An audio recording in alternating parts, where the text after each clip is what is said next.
Day 70 of President Tinubu's administration, and all the 48 ministers have now been screened. Let's talk about the screening process, beginning with the rowdy session earlier today at the Senate. I'm joined by TVC News Executive Editor Kayode Ladende. Interesting development on the floor of the Senate, where we saw Festus Keyamo getting some very dramatic debate as to his conduct some 3 years ago. Did you see that coming?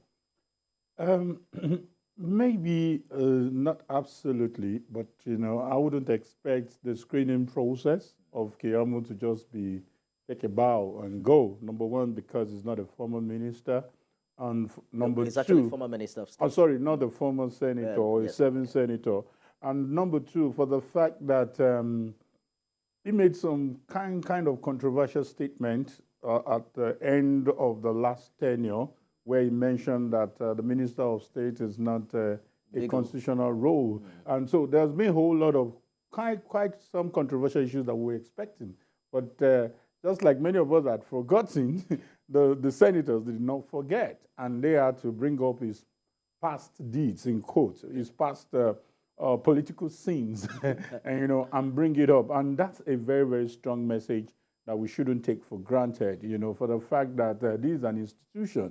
And this is something that we shouldn't take for granted, irrespective of whatever reservations you have about that institution, because there's two ways. I've had that kind of argument where I feel that sometimes the way some of these senators or House of Reps members summon ministers, sometimes you almost think that it's getting too much. Some of these ministers have something serious to do, and the way they are being summoned can be quite cumbersome and unnecessary. But in this case, Keyamo has no case. He is not justified by his past action. So that's the word, unreserved apology. There is no explanation, there is no justification over his past. But however, the case in question is something that Nigerians are still very much interested in. Absolutely. What happened to the 774,000 people? I know there was a backlash about, the lawmakers are asking for their constituents, that they are asking for people in their area. Don't they have rights too? They are the representative, and it's one of the ways to say that, indeed, we are representing your interests. The federal government may not have their eyes across all these constituencies across the country.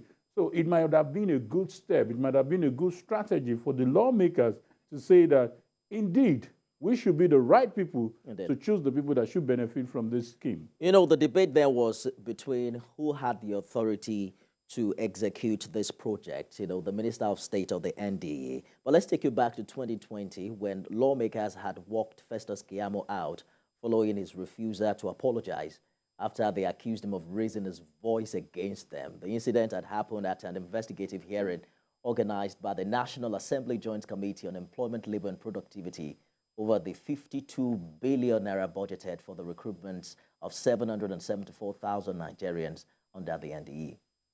What I have said is not illegal, it's constitutional. Because it is unfair. No, if you don't want to apologize, do what you say first. Then you go. You are not to obey public hearing. So what I'm saying, what am I apologizing for? What am I apologizing for? I apologize for saying that we should go and hear for the Nigerian people, for insisting that we should go and hear for the Nigerian people. When I insisted, I did not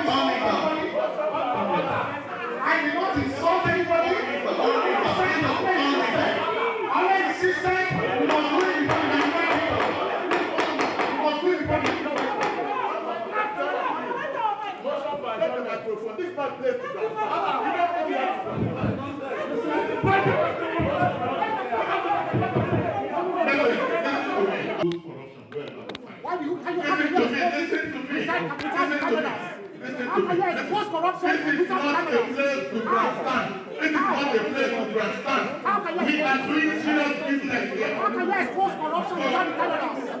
I must respond. I won't respond to what you said. Honorable Minister, you are not exceptional. We had many ministers. We'll take it on with the presidency. Are you better than all the That I ministers? should bring the program and then from the platform Are you you better than all direct the me. Playing to the gallery does not work here. Playing to the gallery does not work here. If it works where you're They are respected members. They are respected members. But to insist to do things before the cameras, I cannot support it. Who has that camera? How you can make it?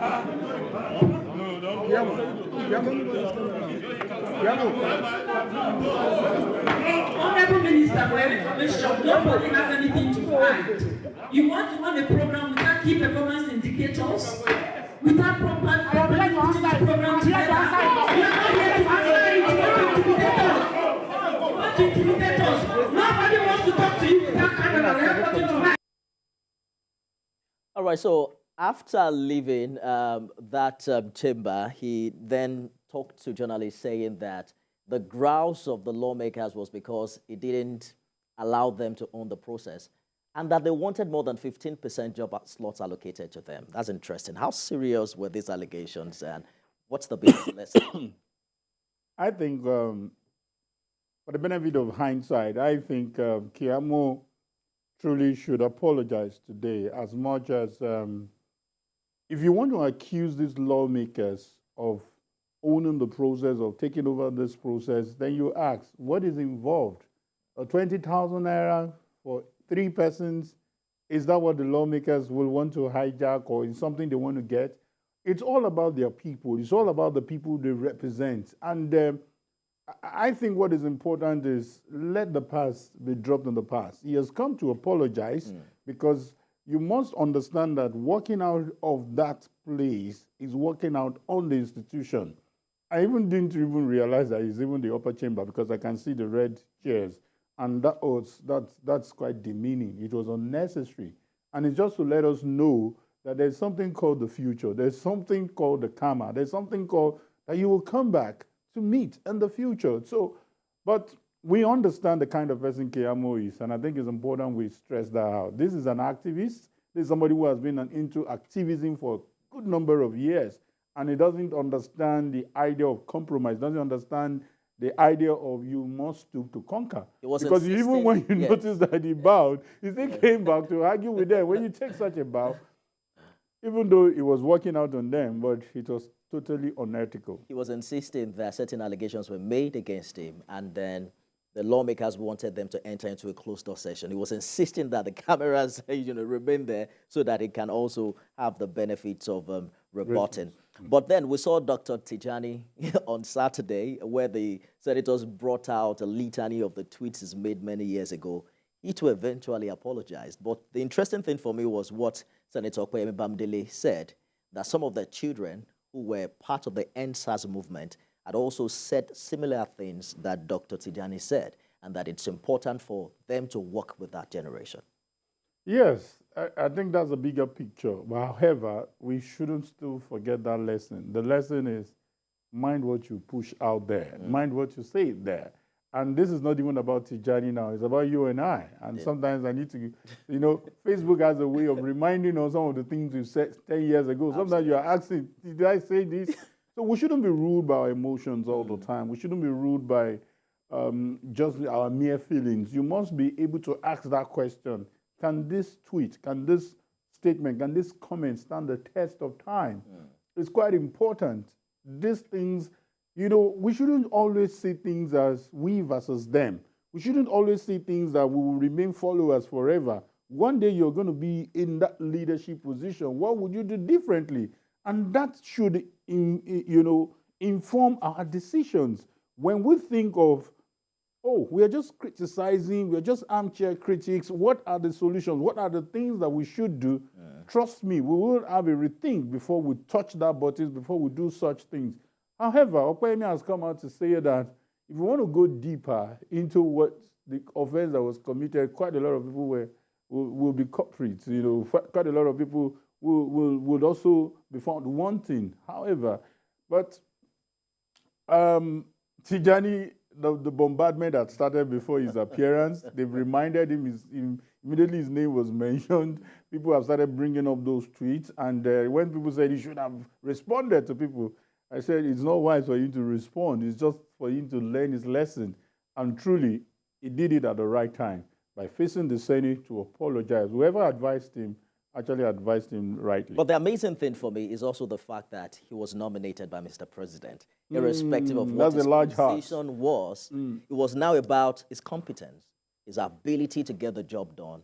And I think that's also a big lesson for Nigeria as a whole, that it doesn't matter what position you took, in previous political engagements. If you have the capacity to get the job done, why not?